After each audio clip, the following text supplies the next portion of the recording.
The market rockets higher toward our 5450 target. Can the bulls be stopped? This is Invest with Jacob.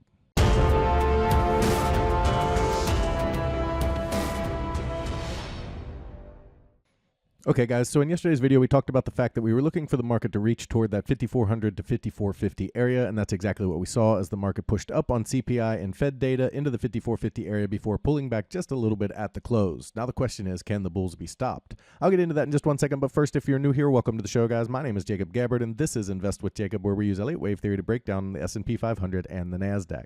I highly encourage you to hit that subscribe button down below so that you can get our daily S&P updates, our trade setups, and our buy alerts.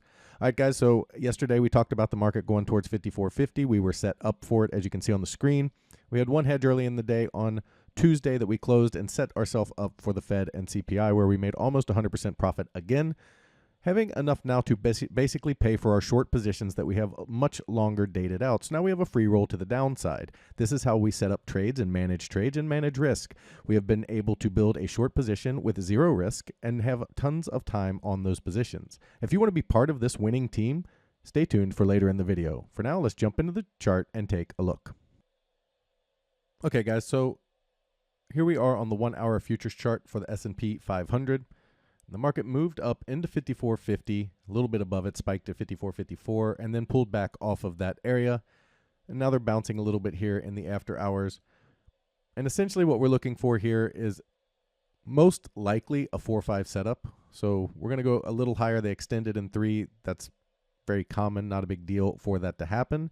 Look for the 4 pullback and then potentially 5 up towards about 45.82 or 54.82. And from 54.82, we'll see if we get a topping pattern there. Now, we are in the midst of a small pullback, and the bears can follow through. The first thing they would have to do is break support. And the first support level comes in at 54.21. They tried very diligently to break it at the close, were unable to, and the bulls pushed back higher, back up about halfway up the pullback. So in order for the bears to follow through to the downside, they're going to want to keep this under the 54.45 area. If they can keep it under 54.45, we can still see them push down and try to break support. And remember, guys, yes, we are looking for a top in this area. Yes, we are looking for a big turn down and a big push down in a larger pullback. However, as I say, and as I have highlighted, and the reason we hedge and the reason we understand the market and make money is that until we break support, pressure remains up and the market can push higher. It doesn't mean that the count is wrong or that the pullback won't happen. It simply means that waves have extended and we're pushing higher than we originally anticipated many, many months ago. To know that we were going to be in this area in the first place is already a huge advantage. So remember, until we break support, pressure is up, and this is a bullish chart, which is why we are long on our hedges and paying for our short positions. That's how we work that out. So 54.21 is the first support. The next big support is going to be around to 53.90.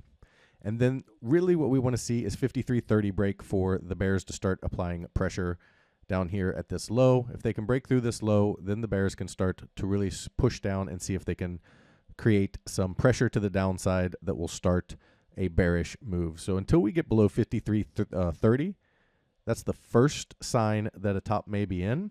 Until we can get below that, pressure is definitely up and the bulls are definitely in control. Below that, we start to shift neutral to bearish and see what kind of pattern we get. So the 2 counts for right now, the main count is still that we need another high towards 54.82 for a wave 5.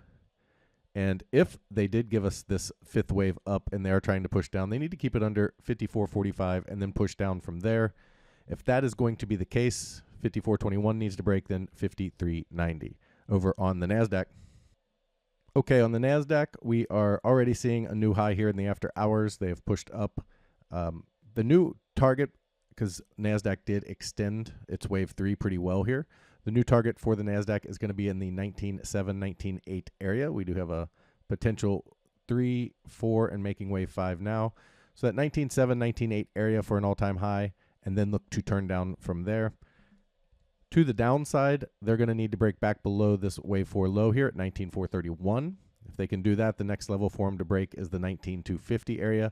And then ultimately, we need to see them below 18.940 before we can have our first signal that this top is in, and we can start to look more bearish overall. Until they're down below this low at 18,940, this market is bullish and pressure remains to the upside. So just remember that we are looking for a topping pattern up here. We are looking for the market to hit its top and turn over in a more bearish way and a strong move to the downside. However, there is still pressure and room to the upside for this to move, with 19.7, 19.8 being our next targets. So very similar counts. Got to break support for the bears to start getting into the game. Otherwise, pressure will remain up and the market can push higher. Guys, if you love the information that I put out in these videos and you want real-time market updates from me, you need to check out investwithjacob.com. There's a link down in the description. Go ahead and click that link. It'll take you right over to the website. Once you're there, check out our membership plans area. We have 2 incredible plans, and they both come with a 7-day free trial because I want you to get in there. I want you to make sure you love it, interact with PT and I, interact with the team, and make sure it's for you before you ever spend a penny. You can cancel at any time. You literally have nothing to lose by checking us out. We have our education material as well, Elliott Wave for beginners and our advanced Elliott Wave courses. In the advanced Elliott Wave, we go over the complex patterns that we're looking at in the market right now, such as the diagonals, double and triple threes, flats, all of the different patterns that can make the market very difficult to understand and understand why it's happening, as well as those key levels that I give you in the videos. Now, as you can see on the screen, our traders are loving these courses. It is helping them understand these complex patterns and make money. But if this is complex or too much for you because you're just learning Elliott Wave, we also have our Elliott Wave for Beginners online course. This course is helping real traders make real money and finally understand the market in a way that makes sense. It can be so confusing when good news makes the market go down and bad news makes the market go up. That's because Elliott knew that the news cycles didn't matter long ago. He knew that key levels did, and what happened when those key levels held, and what happened when they broke. This gives you a huge advantage over the rest of the market. Now, this course is 25 videos where I go over 3 different sections. Your introduction, where we go over your expectations, the mindset and emotion, the KISS method, and why it works. The chart setup and tools, where we go through all the tools you need to use with Elliott Wave, why we use them and how we use them. And the Elliott Wave for Beginners area, where we go through each of the waves, how they look, how to find their key levels, the theory of alternation, the theory, corrective depth theory, the pivot, everything you need to know to understand this market in a way that makes sense.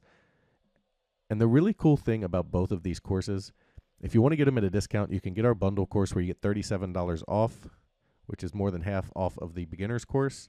Or if you don't want to pay anything at all, you can simply become a monthly member and join one of our rooms, because they are included in both rooms. In our first room, the Invest with Jacob room, you get all of my real-time market updates, all of my buy and sell alerts, all of your Elliott Wave questions answered, a midday video where I go over exactly where we are in the counts and what to expect, as well as the training material you just saw. We trade the SPY and the QQQ, and we swing and day trade, so we do trade quite often in my room.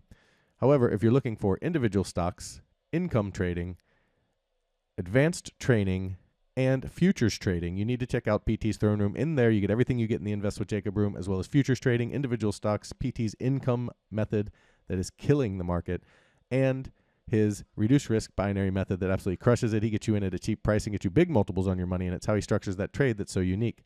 Something you really have to see to understand. And that's another reason we give you that 7-day free trial. He also started a challenge account where he put $4,000 into an account trading mini ES futures, showing you how to build a small account into a large retirement or savings account. Guys, we'd love to have you in these rooms so we can all make money together. All right, key takeaways for today. Bears need to keep it under 54.45. If they can do that and push down and break 54.21, then 53.90, ultimately looking for 53.30, then we can say that the bears are trying to take control and the pullback is starting. However, if the bulls can push it back over 54.45, we would look to 54.82 next and look for a pullback off of that level. Over on the NASDAQ, very similar. They've already pushed to a new high here in the NASDAQ. Your next targets are the 19.7 to 19.800 area. We have a 4-5 setup here. We would like to see them get into that area and turn over. But remember, until we break support, pressure does remain up. However, if they can pull back and take down the 19.437 area, then the 19.260, 250 area, and ultimately get down here below the 18.940 area, we can start to say the bears are putting pressure on the market and looking more to the downside. Guys, that is your market update for today. I will talk to you tomorrow.